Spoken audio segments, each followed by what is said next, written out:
I see my name in shining lights. Yeah, a different city every night. Oh, I swear the world better prepare for when I'm a billionaire.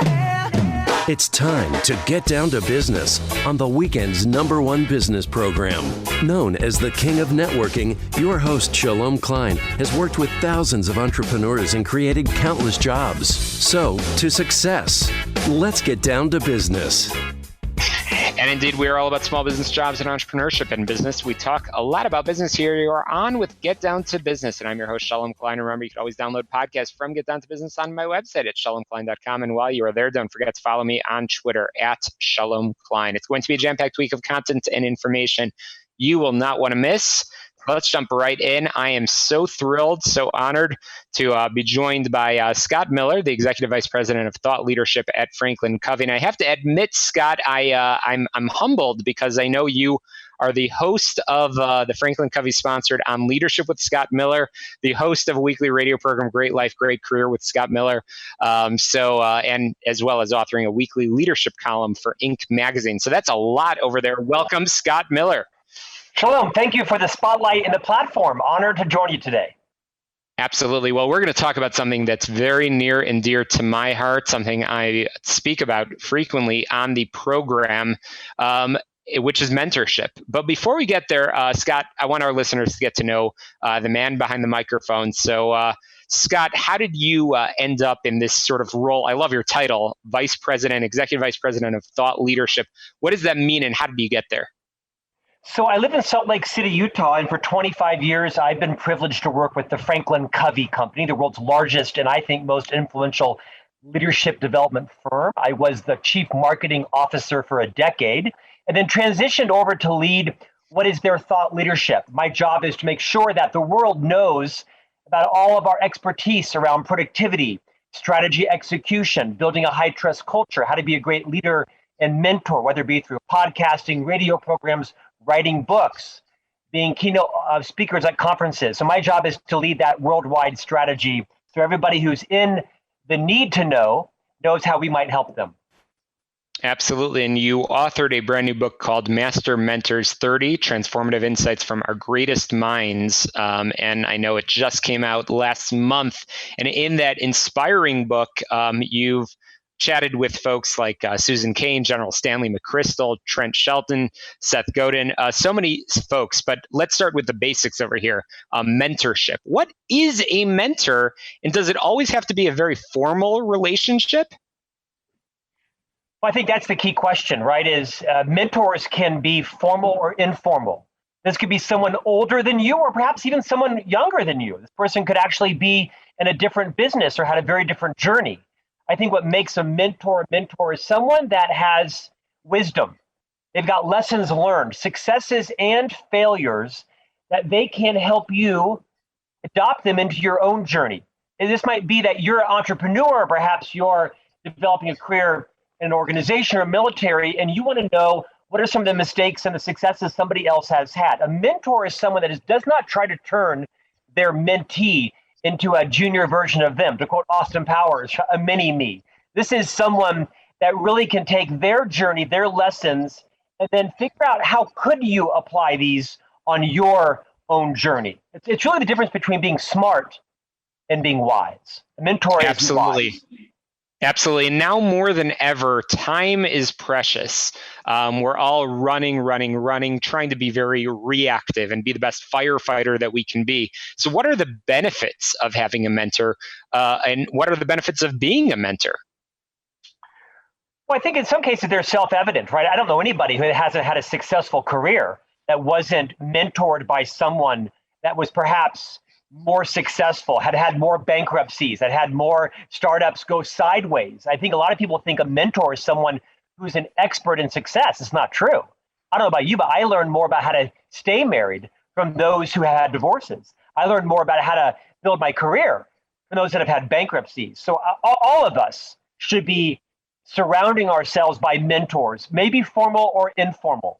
And of course, the value of being a mentor is just the inherent goodness of giving back. of helping people avoid the mistakes you've made, or if you discovered a great insight around building relationships or building, a business or your own leadership strengths and weaknesses. These are gifts you can give to people. In fact, mentoring also is providing people feedback on their own blind spots, helping them understand what it's like to work with or for them, how to improve their communication style, how to be more trustworthy. I know many successful people like the ones you mentioned and those featured in my book, Master Mentors, that just want to give back. They want to help the next generation avoid the mistakes that they made themselves and replicate what they've learned that's positive. That's powerful stuff. Again, I'm chatting with the Executive Vice President of Thought Leadership at Franklin Covey and the author of a new book, Master Mentors. That is Scott Miller. And sticking on that theme of COVID, and I mentioned that time is limited, and I agree with you wholeheartedly that mentorship is powerful and dynamic, especially when it's real and authentic.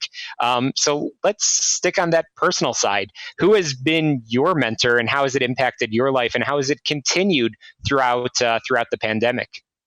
Well, I've had many, right? I'm 53, and I can think of probably a dozen names that I could legitimately share a story about each of them. One that comes to mind is a name that you mentioned. One of the 30 master mentors in the book is a man named Seth Godin, has one of the largest followed blogs in the world, has written 40 plus books, one of the best-selling marketing minds in the world. And Seth has taken me under his wing, so to speak, was a guest on my podcast, what is now the world's largest weekly leadership podcast. And Seth taught me the difference, Shalom, of being reckless and being fearless. And I think for many years, I thought I was being fearless, but in many ways I was being reckless, always saying what was on my mind, calling out a perceived injustice, or addressing the elephant in the room. And I think in some cases I became a little bit of the constant antagonist, the devil's advocate on everything. And it was Seth Godin who taught me perhaps I was masquerading as being fearless when I was really being reckless with my brand, reckless with somebody else's feelings or their reputation. And so one of the mentored outcomes of my relationship with Seth has been understanding when to be reckless, which is hardly ever, and when to be fearless, which is often. Absolutely. And life evolves, Scott. Certainly the place that you were in, you mentioned you're in your 50s, the place that you were in your 20s is likely completely different than where you are right now. So talk us through the different sort of stages of mentorship, and when is it time to seek a new mentor in your career? All of us are trying to get something done, whatever that is, to find that for yourself. And you should select a mentor that can help you get that thing done. It might be that you're trying to launch a side hustle. Maybe you're perhaps trying to become a leader of people. Maybe you're an entrepreneur and you're taking your business to the next level. Maybe you're the owner of a business and you realize that your strength is not leading people, and you're looking for someone to replace you so that you can become the chief visionary, the chief fundraiser, the chief sales officer. I think you find a mentor for the phase of life that you're in. I'll tell you one thing that is consistent no matter what it is you're trying to do, what you're trying to accomplish. Mentors can help you understand the power of relationships, the power of recognizing that this is everyone's biggest strength. Every company is now a technology company, and every company is in the same business. They're in the business of relationships. And I think generally speaking, mentors are often more successful, in some cases wealthier, more educated, not always, but they really recognize that it all comes down to relationships. So you'll find a different mentor for a different phase of your life. But mentoring should always be about helping you see your own blind spots and what are your areas of strength and your own areas of growth in that phase of your life, personally and professionally. And you just touched on something very important, whether you're challenged, affirmed, informed, or inspired. Master mentors definitely will help you experience that transformative shift in your personal mindset, your life skill set, and your career tool set. You mentioned about marriage. That's certainly something that I think a lot of folks think of mentorship as something that's strictly professional. And again, Scott Miller, you've touched on how mentorship can really impact you. And I can't encourage our listeners strongly enough to pick up a copy of Master Mentors. So we are just just about out of time. And again, Scott Miller, I want to make sure our listeners know where they can find you and find the book. Can you tell our listeners what website they can go to? Sure. Shalom. Again, thank you for your abundance, letting me come on the program. You can visit me at scottjeffreymiller.com. You can subscribe to the podcast I host on the Leadership with Scott Miller at that same website. You can also buy the books that I've written on any major website, any major book retailer, Amazon, Books A Million, Barnes & Noble. And you can also follow me on all the major social platforms. I'm pretty active on Instagram, Facebook, and also on LinkedIn. All right, fantastic. Well, I'm excited for the book. Definitely, it is a game changer for sure. Master Mentors. And Scott Miller, don't be a stranger from us here and Get Down to Business. I look forward to visiting with you again soon. I'm sure there will be many more books, podcasts, and all sorts of great content available. We're going to squeeze in a very quick break here on the show, all about small business jobs and entrepreneurship. When we return, we've got some more conversations for you, so don't touch that dial. We'll be right back.